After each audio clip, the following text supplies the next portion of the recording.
everyone, and welcome to our podcast. My name is Eugene, and I will be your podcast host. Joining me today are Fida, our tourist representative, Mois, our local business operator representative, Adlin, our government representative, Farisha, our environmental activist, and finally Aisha, who will be sharing the global perspective with us. Today we are discussing tourism economics in Pulau Langkawi, Kedah. Our destination faced major challenges such as overcrowding, rising price, environmental damage, and income inequality. We will analyze this issue using microeconomics, macroeconomics, and sustainability perspective. Each of our team members at here will share their views based on their role as a key stakeholder. Langkawi is known for its beauty and affordability, but overcrowding and rising price are becoming common issues. From a tourist perspective, how do these factors affect travel choices and overall experience? Let's begin with the tourist representative. Me as a tourist representative, I choose Pulau Langkawi because it's very peaceful and relatively safe. However, during peak seasons, the island becomes very crowded. This affects my travel choices because overcrowding makes the experience uncomfortable and raises safety concerns. From a macroeconomic perspective, price plays an important role. If hotel prices, food, or transport costs increase too much, I will choose another destination that offers better value. Tourists, especially domestic travelers, are price sensitive, such as me. When prices rise, demand falls, which shows price elasticity of demands. Will overcrowding also reduce the consumer surplus? Yes, because tourists pay more but enjoys less due to congestion and poor service quality. As a tourist, I hope the government can better manage visitor numbers, improve safety, and promote off-peak travel or alternative attractions to improve the overall experiences. Alright, thanks. From a local business perspective, how are rising costs and higher living expense affecting your business operations and pricing decision in Pulau Langkawi? Right, thank you, Moderator, for question. As a local business operator in Pulau Langkawi, tourism is our main source of income, but running a business has become more challenging. When businesses raise price to cover high costs, it also increases the cost of living for residents, especially for food, transport, and services. Our production costs are increasing. These include food supplies, food, electricity, rent, and worker salaries. Labor shortage during peak season also force us to pay higher wage. To maximize profit and cover this cost, businesses adjust price, especially during high demand periods.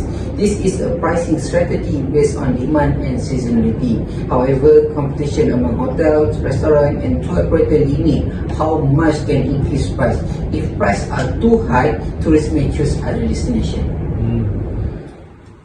As a local business perspective, will you encourage to invest in sustainability?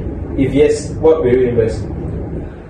Alright, at the same time, we are encouraged to invest in sustainability, such as waste management and eco-friendly equipment, which increase operating costs in the short term. We support sustainable tourism, but we need government incentive and stable demand to remain competitive. Balancing profit, rising costs, and sustainability is essential for the long-term survival of local business in Pulau Langkawi. After hearing both of the representatives talk, they have mentioned about government with many parts. Tourism brings strong economic benefits to Langkawi, but it also creates income inequality and pressure government budgets. From a government perspective, your runs economic growth, fiscal constraint, and sustainability.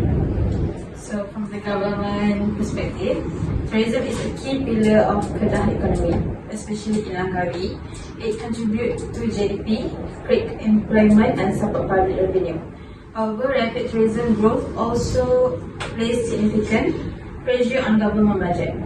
To accommodate increasing tourism arrival, the government must invest heavily in infrastructure such as road, airport, public transport, waste management system, and water supply.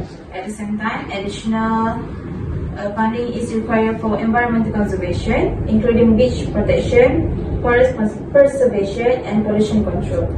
This rising cost must balance against other public needs such as healthcare, education, and rural development. What are the major concerns in the unequal distribution of tourism income?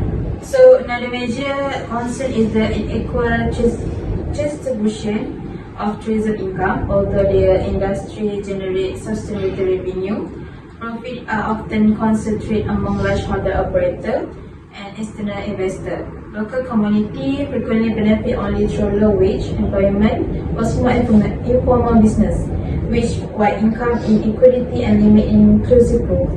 Finally, fiscal incentive play an important role. Tax exemption and infrastructure subsidy have attract investors, and Langkawi tax-free status stimulate tourism demand. However, this incentive also reduce potential tax revenue, limiting the government capacity to address inequality and fund long-term infrastructure and conservation efforts.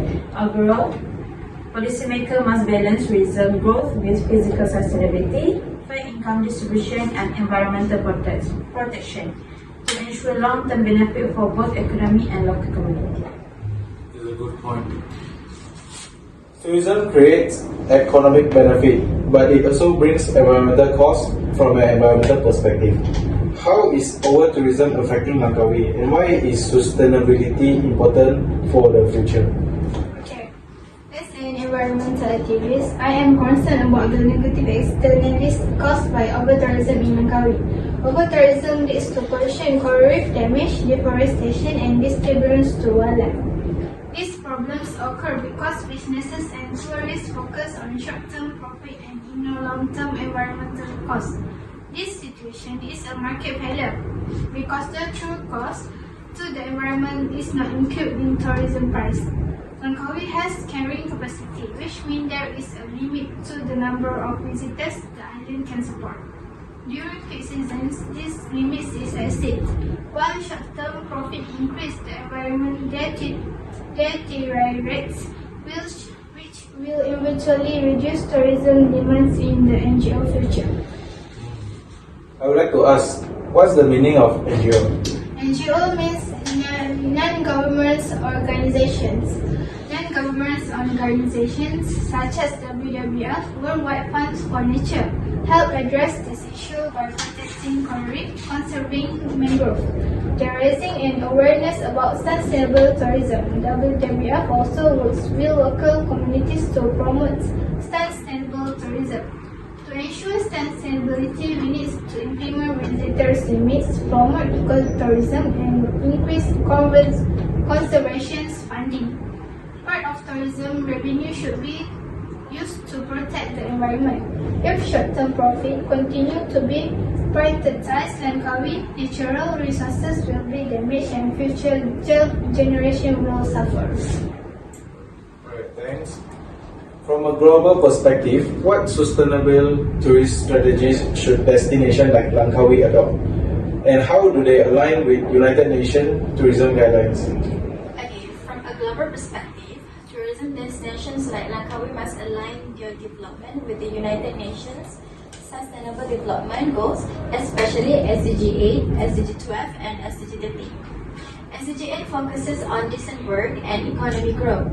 Sustainable tourism creates long-term jobs for local communities without damaging natural resources. SDG 12 promotes responsible consumption and production. This is where carrying capacities becomes important by limiting tourist numbers to prevent overuse of the environment and the infrastructure. SDG 13 emphasizes climate action. Tourism must reduce environmental damage and protect natural ecosystems. Globally, UN tourism guidelines show that many destinations apply sustainable tourism frameworks. One effective strategy is introducing a small environmental tax per tourist to create an eco-tax fund. This fund can support essential services and environmental conservation, such as protecting beaches, marine life, and forests. Another important approach is community-based tourism, where local communities benefit directly while preserving culture and the environment. Overall, by applying carrying capacities management, ecotourism taxes, and community-based tourism, destinations can achieve a long-term economic growth while protecting the environment for the future generations. Alright, thank you. Now is the Q&A session for all of you all and here, all the representatives. We will start from the tourism representative. Why do you choose Malaysia, especially Pulau Langkawi, instead of other destinations like Thailand and Bangkok or Bali and Indonesia? Okay, as for me, I choose Pulau because it offers good value for money, a safe environment, and a more relaxed experience compared to Thailand or Bali. It's less crowded, more affordable, and has beautiful natural attractions. For domestic tourists, travel is easier and cheaper, and the quality of service is much more reliable than others. With better crowd management, Langkawi can be an even stronger tourism destination. For you, recently tourist arrivals to Langkawi have slowed due to strong competition from nearby destinations. How does this affect local businesses? Alright, I think slowing tourist arrival due to regional competition directly reduce demand for our businesses. When tourists choose cheaper or more attractive destination nearby, our sales drop but operating costs remain high. This limits our ability to raise prices and affect profitability. To stay competitive, we must improve service quality and sustainability, but this requires support from the government and stronger destination marketing. Alright, thanks. For government's perspective, what is the biggest challenge in managing tourism in Langkawi?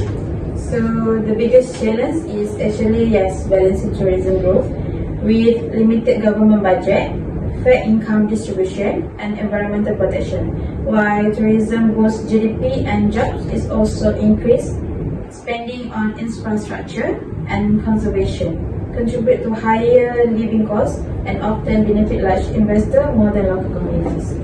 Right, thanks.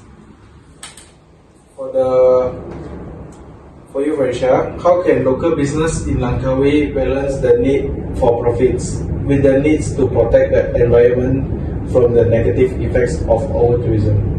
Okay. Local business in Langkawi play a key role in both driving and mitigating the effects of tourism. To balance profit making with environmental protection, businesses could adopt sustainable practice that reduce their impact on the island's ecosystem. For example, they could invest in eco-friendly infrastructure such as solar-powered hotel or waste-reducing initiative. Additionally, offering ecotourism package and promoting off-peak travel can help spread out the numbers of visitors throughout the year, reducing overcrowding during peak seasons. Right, thanks.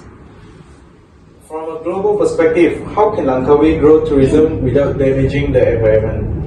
Okay, Langkawi can grow tourism sustainably by following UN guidelines, limiting visitor numbers, using ecotourism taxes, and protecting natural resources.